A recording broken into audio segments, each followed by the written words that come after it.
오늘은 2월 19일 마태복음 15장 1절부터 20절까지의 말씀으로 은혜 나누도록 하겠습니다. 오늘 본문 말씀을 보게 되면 우리가 무엇을 따라 살아야 될지, 어떻게 살아야 될지에 대한 이야기를 주님께서 해주시고 계셔요. 자, 1절부터 2절까지는 어떤 일이 벌어지냐면 바리새인들과 서기관들이 예루살렘으로부터 파송되어져서 예수님을 찾아 나옵니다. 이유가 뭐냐면 예수님이 말씀을 증거할 때마다 구름대와 같은 사람들이 몰려들고 예수님이 능력을 행하며 기적을 행한다는 소문이 돌고 돌아서 바리새인들과 서기관들, 종교 지도자들에게까지 들어간 거예요. 그래서 이 사람들이 어떻게 하느냐? 대표를 뽑아서 율법에 정통한 사람들을 뽑는 거죠. 바리새인들과 서기관들을 뽑아서 대표를 뽑아서 예수님께 보낸 거예요. 이 사람들이 예수님을 찾아 나온 건 뭐냐면 예수님의 말씀을 듣고 은혜 받기 위해서 온 게 아니에요. 예수님을 보고 믿고 구원받기 위해 온 게 아니에요. 뭐하러 왔어요? 감별하려고 온 거예요. 이 예수라는 사람이 정말로 우리 율법에 맞는 사람인지 아닌지를 본인들이 감별하여 정죄하기 위해 온 거예요. 이 사람들은 예수님의 말씀을 듣고 판단해 보려고는 생각도 안 해요. 우린 보통 판단할 때 말씀을 들어보고 판단하잖아요. 이 사람들은 들을 생각조차도 안 하고요.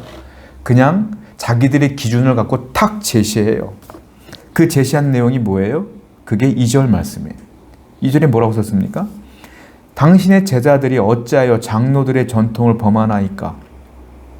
떡 먹을 때 손을 씻지 않습니까? 다른 것도 아니고 손 씻는 문제. 예수님이 막 병자를 고치고 죽은 자를 살리시고 말씀을 막 전하며 천국 복음을 증거하는 건 중요하지 않아요. 손 씻는 문제가 중요해요. 이 사람들은.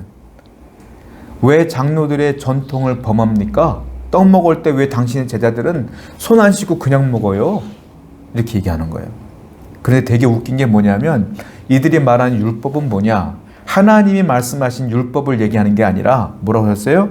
장로들의 전통을 범하나이까. 장로들의 전통은 뭐예요? 자기들이 만든 법칙, 율법이라는 거예요. 왜? 편의사항이에요, 편의사항. 우리가 종교 생활을 편하게 하기 위해서 자기들이 만들어 놓은 전통이에요, 전통. 왜 당신들의 제자들은 그것을 범하나이까? 하나님의 법을 범하나이까가 아니라 장로들의 전통에 대한 얘기를 한다. 3절 말씀 보니까 또 얘기가 나와요. 계속.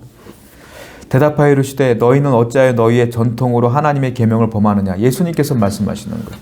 너희들은 어떻게 하나님의 말씀이 있는데 그 말씀이 중요한 게 아니라 너희들이 편의상 종교생활을 편하게 하려고 만들어놓은 그 율법이 더 중요하다고 생각하냐? 사람이 만든 법칙을 가지고서는 하나님의 법으로 이길 수가 없는 거예요. 예수님은 하나님의 법으로 이기는 거죠.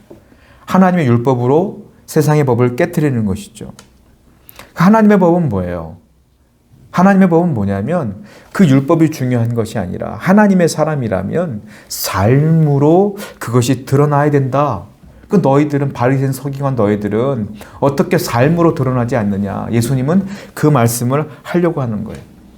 그러니까 하나님의 사람이냐 하나님의 사람이 아니냐는 율법을 범했느냐 범하지 않느냐가 중요한 게 아니라 그 사람이 하나님의 사람처럼 삶으로 드러나며 사느냐, 열매를 맺으며 사느냐, 이게 중요하다고 주님께서 말씀하시죠. 자, 4절부터 6절을 보게 되면 참 충격적인 그 장로들의 전통이 있어요. 무슨 말이냐? 그들의 법칙은 바리새인들은 뭐라고 말했냐면 부모를 공경하라는 하나님의 말씀이 있지 않습니까? 근데 평생을 부모를 공경하기가 쉽지가 않은 거예요. 그러니까 자기들이 따로 전통이라고 하는 율법을 또 만든 거예요. 뭐라고 만들었느냐면 자, 부모를 공경하라는 율법이 있는데 그런데 부모를 공경하려면 이만큼의 돈이 든다. 근데 부모를 공경할 때 이만큼 돈이 들 것을 예상하여 그것을 가지고 하나님께 성전에 나와서 헌금을 해버리면 그 사람은 이미 부모를 공경할 만큼의 재산을 헌금한 거기 때문에 앞으로 부모를 공경하지 않아도 돼. 이런 법칙이 5절부터 6절에 있는 거예요. 그런 율법이 있어요. 바리새인들과 서기관들이 만드는 율법이요. 예수님 뭐라고 말해요? 야, 하나님께서 만드는 율법은 부모를 공경하라이지. 너희들이 만들어 놓은 그 율법이 아니다. 하나님을 섬기는 것과 부모를 공경하는 것은 같이 일맥상통하는 거다. 하나님을 선택하고 하나님을 믿는다고 말하면서 부모를 내버려도 평생 그 돈만큼 헌금만 하고 그냥 내버려도 그것은 삶이 따르지 않는 믿음이지 라고 예수님께서는 말씀하신다. 그리고 19절부터 17절부터 27절까지 말씀 보게 되면 베드로가 물어봐요. 그때 예수님께서 대답해 주시는 거예요. 어떤 내용이냐? 쭉 읽어보세요, 나중에. 자, 마음에 무엇이든지 자리 잡고 있는 사람은 그 마음에 대한 생각들이 손으로도, 그리고 말로도, 그리고 행동으로도 나타나게 된다. 그러니까 마음으로 믿는다고 말하면서 손으로, 말로, 행동으로 나오지 않는다? 그건 가짜다 라고 말씀하시는 거죠. 서기관들과 바리새인들은 하나님을 믿는다고 말하지만 결국은 자기들 편한 대로 따로 율법을 만들어놨지 않느냐? 그리고 그들은 하나님의 말씀을 무시하고 그 말씀대로 말하지도 않고 손으로 행하지도 아니하며 행동으로 나타내지도 않느니 그건 잘못된 것이지. 너희들은 그렇게 하지 마 라고 말씀하시는 거예요.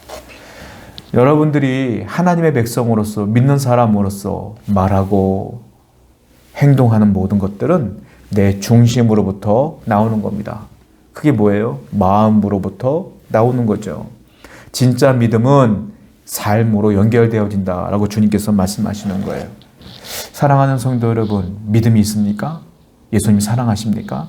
그러면 예수님 사랑한다면 정말로 성령의 사람처럼 거룩한 열매를 맺어가며 하나님의 은혜 가운데 거하시는 여러분 되기를 축원드립니다. 기도하겠습니다. 하나님, 우리의 마음이 믿음이 있으면 그대로 믿음의 삶이 드러나야 되는 줄 믿습니다. 오늘 성도님들 그렇게 거룩하게 성결하게 살아갈 수 있도록 기도하며 나아갈 수 있도록 인도하여 주옵소서. 예수님의 이름으로 기도드렸습니다. 아멘.